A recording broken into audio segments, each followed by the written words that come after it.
და ეხლა თანამედროვე მანქანა ხო ნუ აგერე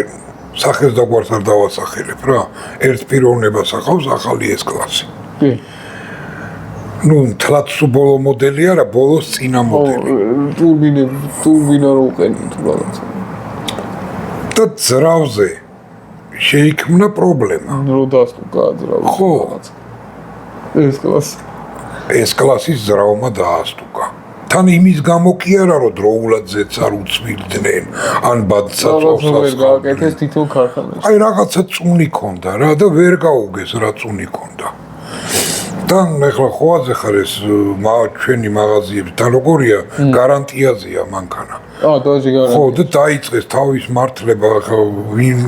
როგორია მანქანა ძრავი სტუკია იქიდა და ძრავი მაგისი ღირს $70,000 ევრო უფრო ხო ეს იმის წინაპარია რასაც ლაპარაკობ ხო